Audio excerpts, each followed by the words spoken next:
Good day mga pards! Today is another booking day na naman tayo. December 13 ngayon, 2024. Time check, 10:50 AM. First booking natin from San Bartolome, Novaliches, going to North Fairview sa halagang 644. Ang layo ng pickup location ay 1.5 km. 1,000 kg to. Papunta na kami sa may pickup location. Ito po ma'am.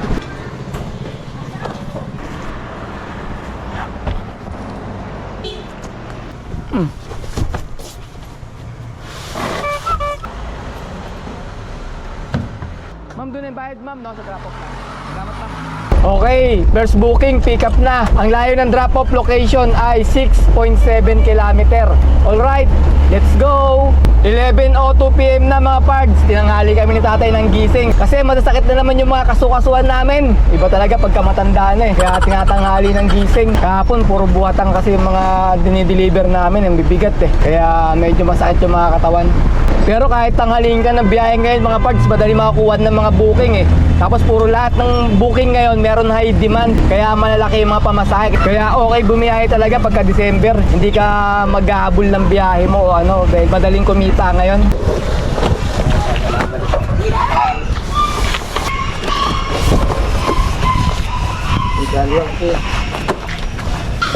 Ano sir 644. Wait lang mo. Pinakuha na tayo second booking mga pards. Tawagan muna natin. Hello? Good morning ma'am. Lalamove ma'am. Papunta na kayo, kuya? Yes ma'am, sa may pick up ma'am. Ma'am, itatanong ko lang ma'am kung ano pong ipapadeliver nyo po. Ano po, pang-catering po to? Pang catering ma'am? Opo. Sige ma'am, papunta na po kami ma'am. Sige kuya, kasi late na kami. Pasensya na.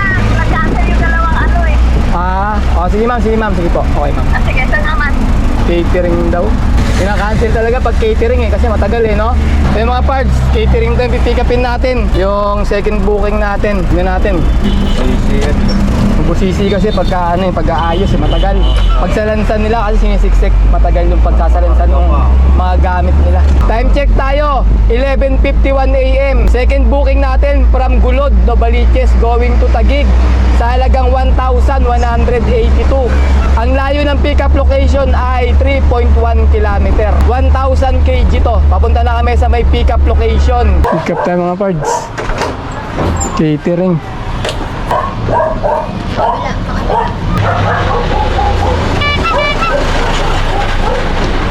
Naging traffic enforcer na si tatay ah. Sige, trafikan mo tayo. Ikaw yung traffic enforcer dito ngayon. Yung kawayaw yung kotse.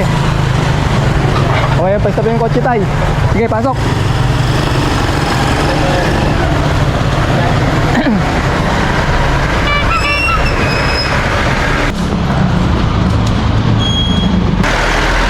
Tandaan dito mga parts eh. May papuntang Santa Lucia eh. Novaliches, Santa Lucia. Ay hindi, Novaliches pa ba Santa Lucia? Oo, Novaliches pa. Kaya two-way lang yung daan eh. Okay, picturean natin. Picture. Yun. Okay, na-pick up na natin yung second booking. Ang layo ng drop-off location ay 24 km. Alright, let's go!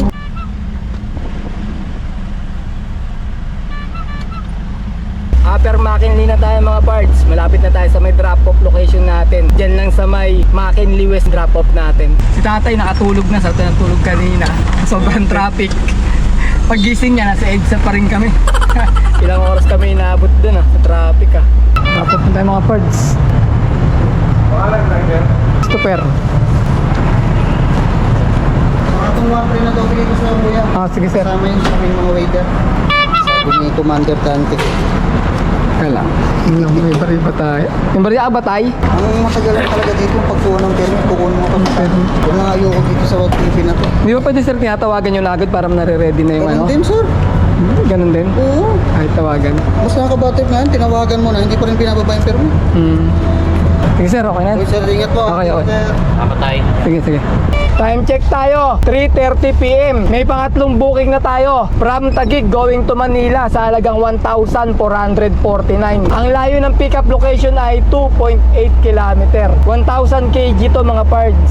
Papunta na kami sa may pick-up location. Ang tagal mga pards.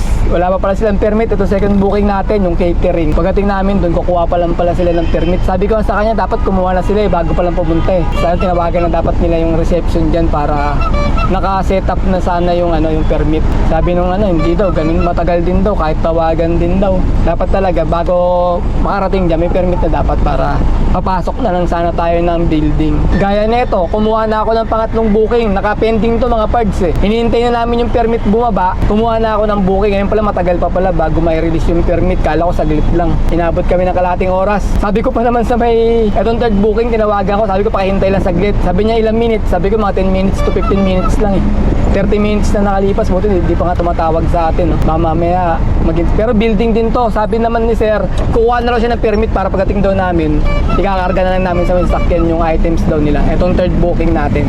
Ano na lang, pa-receive na lang. Oh, matraffic sir, pero kabisado ko nito sir. Sir, dito na lang. Dito na. Kasi karaniwan, dito sa harap ng pupunta Ayun na sir. Go. Nasa pahawak pa na sir, buhat mo yan.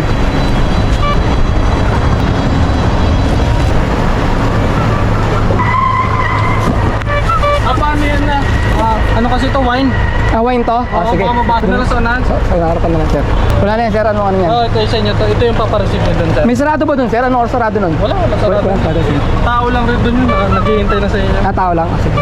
Tay, sa harapan mo to tay, baka mabasag Alak yan Oo, pangkalak. Sarap. Mas maganda mas maaga kasi. Bilisan na lang din namin. Magkano nga yun, sir? 1,449. Sir. 1,449. Okay, salamat sir. Okay, papunta tayo ng Manila. Ang layo ng drop-off location natin ay 15 km. Alright, let's go! Ngayon pa lang kami manananghalian mga pards. Time check tayo, 4:13 PM. Puro rush yung mga deliver natin, kaya ganun. Tapos pinick up muna namin itong pangatlong booking namin, saka kami kakain. Sayang din kasi, 1.5 din binayad ni sir sa atin. Papunta lang ito ng Manila sa may Tondo. Biruin mo, ang lapit lang. 1.5 yung pamasahe natin. Kaya pinick up muna namin bago kami kumain. Ayan o, tanghalian kami. Ayan pala, panis na yata Amoy mo nga, alas 4 na. Hindi tayo dyan. JP Rizal tayo dumaan mga pards. Eto, patagos na to ng Nagtaan Bridge. Tapos dire-diretso, papunta na ng Tondo yun mga pards. Kaya mas mabilis dito kasi pagka nagano tayo sa may Usmeña Highway, matraffic na. Tapos may nanguhuli pa ng smoke belching. Kaya dito tayo sa looban ng Makati dumaan.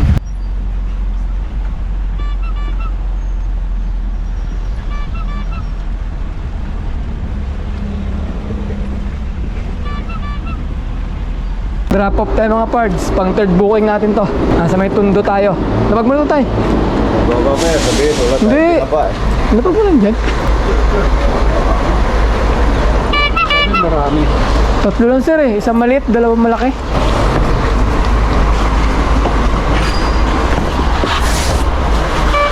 Okay na? Ayun. Ito lang sir tsaka to sir Okay. Ano daw to? Wine sir. Okay. Okay sir, salamat sir Time check, 5:55 PM. May pang-apat na booking na tayo. From Manila going to San Mateo sa halagang 1,658. Ang layo ng pickup location ay 1.5 km. 1,000 kg to. Papunta na kami sa may pickup location. Dalaw ta. Yan na lang. May apat na baterya ba? May apat pang batera tayo. Gusto niyo po maghugas, tay? Gusto niyo po maghugas? Tubig, kung gugas ka tayo, kamay. Time check mga pard, 6:36 PM. May nakuha kaming pang-limang booking. Papunta rin ng San Mateo. Pan-double booking natin. From Manila going to San Mateo sa halagang 1,426. Ang layo ng pickup location ay 3.8 km. Papunta na kami sa may pickup location. 1,000 kg rin to mga pards. Mukhang ramdam ko na yung Pasko mga pards Sa dami ng booking nilalamog, tapos malalaki pa. Ang lalaki ng mga high demand ngayon, kaya magandang bumiyahin ngayong December. Peak season. Pick up tayo mga pards. Pang 5 booking natin to. Ayan, okay na yan, tay. Dala rito, di ba? Oo, kasi na yan.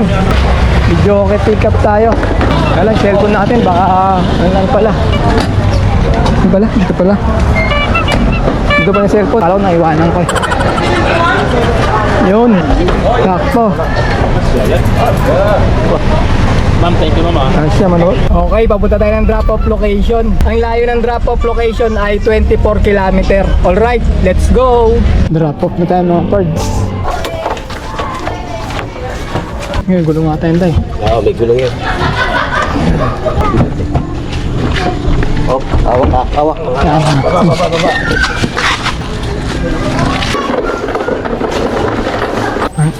1 for 25 ma'am. Tignan ko ulit sir, nakalimutan ko na. Dalawa kasi booking ko, may dalawa San Mateo din isa eh. Ito pala, 1 for 26. Sige, okay. Okay na po to? Sige, salamat po ah. Okay, Sige sir, salamat sir ma'am. okay. Okay mga parts, na-deliver na natin yung pang-4 na booking. Papunta na tayo sa pang-5 booking natin. Ang layo na lang ng drop-off location ay 2.1 km. Alright, let's go! Natagal kayo ah. Hindi sir, yung booking kasi ni sir walang kumukuha. Nakuha namin yan, 6:30 na yung booking niya. Kakakuha lang namin yun sir eh. Nagdagdag na siya ng malaking bayad eh. Kano Maynila hanggang dito? Ano na yan sir eh, ginawa na ni sir 1.6 yan eh. Dinoble na nga ni sir para makuha lang. Sakto pagdating namin, ang laking pamasahe dito. Sabi ko, kunin na natin to. Mateo. Kala ni sir, alas 3 pa daw. Sabi ko, di sir, kakakuha lang namin ng 6:30 niyan, yung booking sir. Baka yung sinasabi niya, ano, yung pagka-book. O yung pag-book nung dun sir, binook kaso walang kumukuha. Kami lang yung kumuha ng 6:30. Kaya akala niya, ano, kanina pa kami. Mabigat pala, isa lang. Dadarawi ko saan. Saan to sir? Dito lang. Dito mo lang yan. Dala. Ito lang. Picture ko yan. Nagagalit nga yun sir. Sabi ko, 6:30 lang yung booking na yan sir. Sabi ko, kakakuha pa lang namin. Kaalis pa lang nga lang namin sa pick up eh. Sabi kasi alas 3 daw. Sabi ko sir, hindi. Sabi ko, alas 6 na namin nakuha yung booking. 6:30 namin nakuha doon sa mismong pick upan. Kaalis lang namin. Binok. Siguro mo. Ginabi na, wala pang Wala kumukuha. Tapos pinaasan na lang ni sir. Eh nakita ko, sabi ko mataas na to. Doble na yung pamasaya. Sabi ko, kukuhanin ko na to. Tapos uwi na ako. Tapos booking ko na. Nabalitis pa sir? May makasabay ka. Oo, baka may makakuha pa ako dyan. Ayan sir, picture ko lang din. Overtime na ako. At least may overtime. Yung partner, wag na raw. Karwas lang ito eh. Hindi yan ubra. Bomba nga. Karwas lang yan eh. Karwas oh. Okay na sir, yan lang. Salamat sir ah. Okay mga pards, nakamagkano ba ang kinita namin sa araw na to? Bale, 9:30 ng gabi namin natapos yung last booking namin sa may San Mateo. Pagkatapos nakalimang booking kami sa maghapon. At ang kinita namin ay 5,214 mga pards. Sabihin natin 5,200. Tapos nakakuha kami ng tip na 300 pesos mga pards. I-add natin dito magiging 5,500. Pagkatapos nag-diesel kami ng 900. Tapos 200 na pangkain, bale 1,100 yun mga pards. Ibawas natin sa 5,500 yun. Kaya ang natiran na malinis sa amin ay 4,400. Ayun mga pards, ang kinita namin sa araw na to. Naka 4,400 kami na malinis. Labas na rin yung pangkain, pan-diesel. Saka yung commission nila Lamob. Malaki yung kinita natin ngayong araw na to mga pards kasi yung mga surcharge o high demand, matataas lahat. Lahat yun nagkakalaga ng 500 plus pataas. Kaya malaki yung kinita natin sa araw na to. Kaya masasabi ko napakaganda talagang bumiyahe pagka peak season ng December. O paano, yun na nga, kita-kita na lang ulit tayo sa mga susunod ko pa mga video. Maraming salamat!